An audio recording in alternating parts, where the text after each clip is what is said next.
Hey guys, Joe here. Thanks for checking out another video on the channel. Really appreciate it. If you're new to the channel, I do long and short form videos, so make sure to check those all out. In this box, we have one that you saw in a short and a post. It is the Citadel M1911A1 CS. This is the commander-sized or compact-sized 1911. This one is pretty cool. I did a video short where I compared it to the POA Luger because, 1911 Luger, World War I. Yeah, anyway, we'll be doing a longer video on that one at some point as well. This one came from Liberty Arms. It's on consignment, available for sale as of the time of filming this. It may wind up in my safe. Honestly, I've been looking for a smaller 9mm 1911. I have a 5-inch and a 4.4-inch, but I've always been interested in an officer-size 1911 in 9mm, so I may have to take this one out shooting and see how much I really like it. It is used, so that's fine. In the box from Citadel, you get the gun, 3 magazines. I'm pretty sure they all came with it because they're all stamped the same on the base plate. The manual, no gun lock in this one, but we'll provide one if necessary. And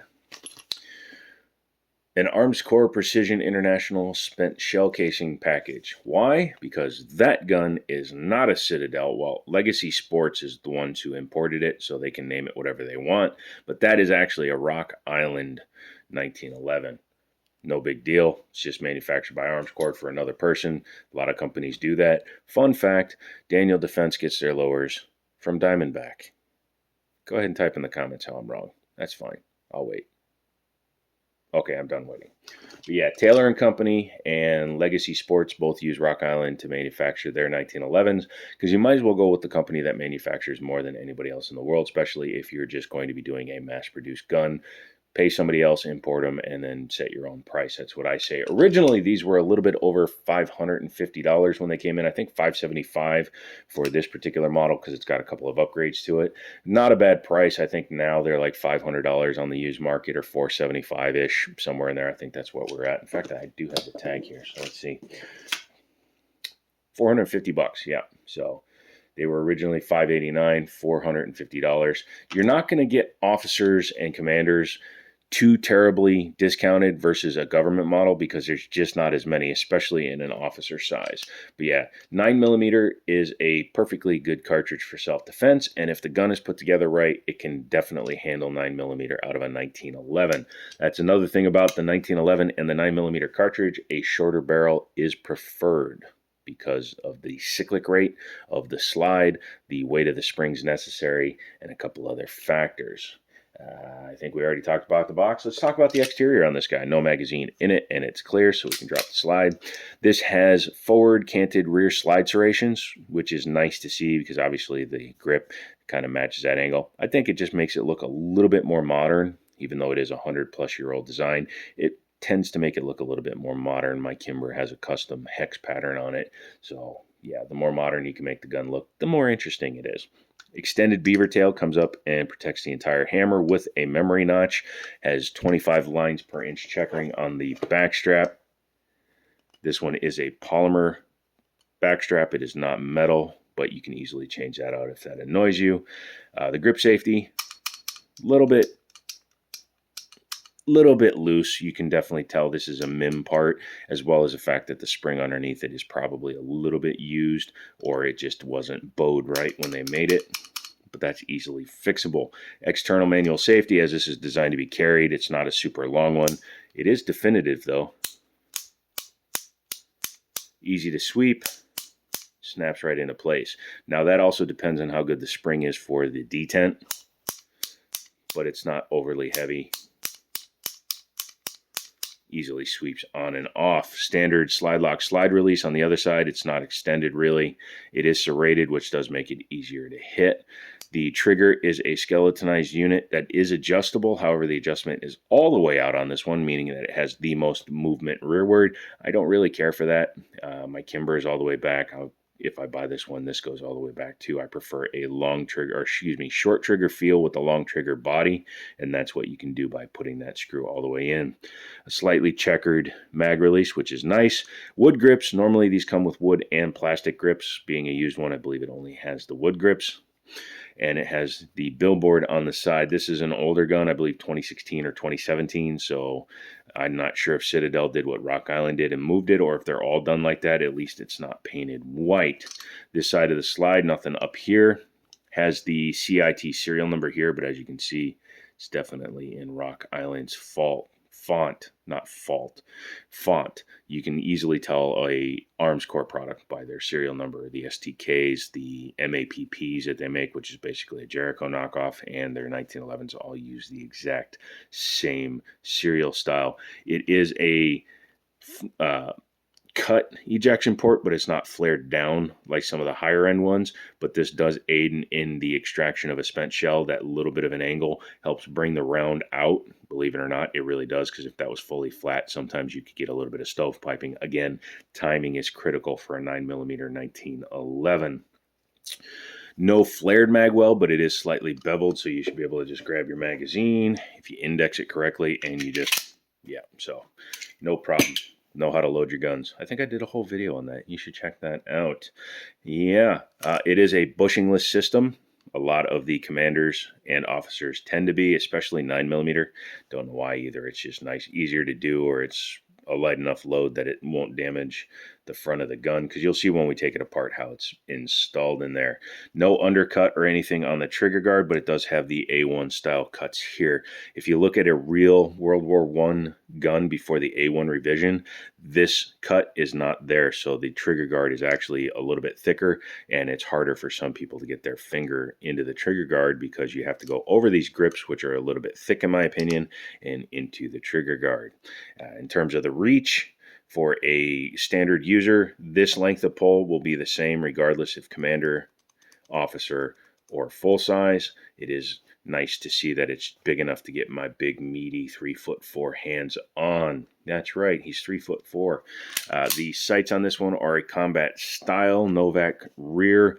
It's not a real Novak, but it's a Novak style with a blade front. It is dovetailed in, which is nice. The more base versions of the gun, like the Taylor and Company GIs and a true GI from Rock Island, it's welded in. I don't like that. This allows you to remove it and put in a good fiber optic or night sight. The rear is held in with a screw and dovetail.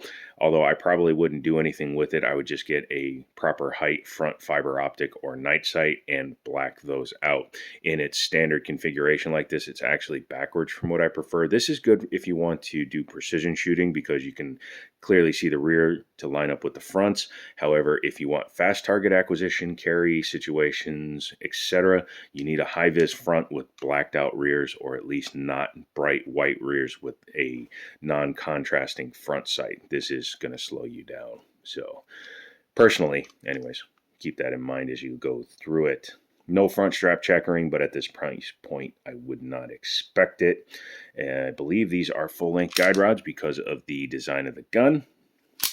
And you will see. One thing I noticed is how easily this one can rack. For a 1911, especially if you know your 1911s, that's usually very hard to initiate. Like the 45 caliber version of it, I wouldn't be able to do that with my nerve damage. Now, again, I have extensive nerve damage, but the fact that I can do that so easily means something. You can obviously easily do the FU press check from John Wick, and then you're good to go. By the way, he used a Kimber Warrior in John Wick, so why are you guys hating on Kimber? Yeah. Go get on a bus and take a ride to somewhere that gives a crap. Anyways, let's talk about the trigger pull. Sorry about that. That was rude. Stop it, Joe. It's 3 in the morning. I don't care. Stop it. Let's talk about the trigger pull on this guy. Again, the adjuster is all the way out, so it's going to be the longish pull. Long for a 1911. It's shorter than a Glock or an M&P or any of those. But when you pull it, grip safety has to be engaged, obviously. But when you pull it, comes to the rear, stops, and then not bad. It's about a 6.5 pound trigger pull based on the trigger gauge. But the reset is pretty good too. Comes right back out to the wall, right back to the brake, and goes. I could easily run that. And then again, with how easy the slide is to manipulate, even with the hammer down, for me, that's actually a boon and a half. Magazines are very typical of the style. I would actually replace these with some Ed Browns. I'll pay the $30 for an Ed Brown mag. Go watch my latest short if you want to know why you shouldn't use cheap mags. But yeah, 9mm cartridge looks kind of funny because the body of the gun is the same for the 45, 9, 38 Super, and 10mm. So they have to do things like this crimping in the mag so that you can easily identify it as a 9mm. Obviously, it doesn't do anything in there, but it does crimp it down enough to maintain a little bit of stability on the bullet. That's a snap cap, obviously. So yeah, insert, rack, drop that guy. So you can easily do some dry fire training if you prefer to use a snap cap. Yeah, not bad. I think that's enough talking. Do you want to take it apart? Cool, let's do that. Number one, bring it back and lock it open to check it, make sure there's nothing in it.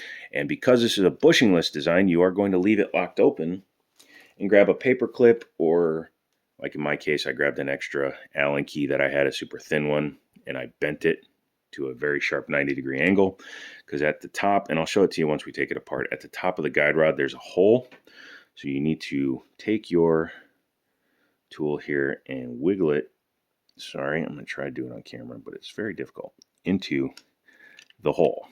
See what I've done there? I think I demonstrated this on another gun. Try to keep it so that it's angled straight down, and then please don't hit your finger. Do that. And as you can see, what it does is it maintains tension on the guide rod now. So when you take the gun apart, you will be able to do so without the spring forcing it to go shpoing. Somebody make a supercut of all the stupid noises I make. I think it would be hilarious. But once you've done that, obviously it's 1911, you just do that with it. And then you come back here. And as you can see now, you can now take the guide rod out. It will stay retained. You can clean it, lube it, whatever you want to do. But the hole actually goes all the way through. So you could theoretically run it up from the bottom, but it doesn't really matter. I do it from the top just because it's convenient. The way this sits in, you can see the cup here. It has the grabbing part in there. And when it comes in here, it locks up here. So it's different from a standard 1911, but at least it makes it stay together. If you take that out, you'll have to compress that down manually before you can get the pin back in. So we're not going to do that today. Then you just take your link, drop it forward, take your barrel out, and I'll probably wind up wiping it down before I reinstall it because it's filthy. Filthy. Filthy, filthy. Yeah, like I said, if I wind up buying this gun, I'm going to do a thorough cleaning and polishing on it, as well as tune it to make that rear mainspring, or excuse me, yeah, the rear mainspring and into the hammer a little bit better. I prefer to clean my guns. I know you guys don't think I do, but I like to. So, yeah, overall, there's your barrel. It's very truncated. It's a bowl-style barrel because obviously the gun can take up to a 45, so they designed it for that. Locking lugs with a swinging link. Now, this is the original John Moses Browning design for the 1911, but if you look at some of his later gun designs, he actually goes to the short action, which is like a Glock with its, or actually here, or like my SIG has the short recoil action where it just locks up at the breech lockup, if you want to call it that too, or breech locking. But yeah, that's called the short recoil. This is a locking lug and a swinging link. You'll notice that the barrel on this doesn't tilt to the sky like the SIG does. Taking a look inside the frame, very standard. Fun fact, the first commander size was actually made by a guy cutting down an original GI and welding the frame back together and the slide. But yeah, you have your two locking lugs there, striker tube there, firing pin tube. Excuse me, it's not a striker. You can get to your, it's hard to see because of the coating on here. You can get to your extractor through there. You take this plate down and then the extractor comes out. It is all internal on this one. Not bad. Frame is the typical commander frame. So theoretically, you could actually swap out and put that slide on a full size and then make like a 19X, 43X style gun if you really wanted to. If you have multiple 1911 frames, that would be kind of cool. I've tried putting Rock Island slides on my Kimber frame. They don't work, although a Kimber slide will work on a Rock Island frame. Go figure. But yeah, overall build quality is about what you would expect from the young people at Arms Corps, the ladies and gentlemen that run that particular arm of the company. Yeah, clean your guns. It's not bad, but I still prefer them a little bit cleaner. As I'm putting a drop or two of lube in there, don't forget to go to Liberty Arms, check them out. And by the way, you don't need 8 gallons of oil in your gun. A drop or two will do. There we go. So that's in the frame. And then I'll put an extra drop up here so that when you run the slide home, you can do it. When I tune my 1911s, I always take all of this finish off. That's a personal choice. You can do that if you want to. A little drop of spring here. Bink, bink, bink, bink. I don't know when the last time this gun was clean. That's the only reason I'm doing it. And a little drop of oil right here on your lugs. Use Wilson Combat light oil. I also have Extreme Lube for assembly purposes, but light oil is fine if you're just going to be ranged, getting it prepped for going to the range. Reassembly. Take your barrel, flip your link down, come back in, boink.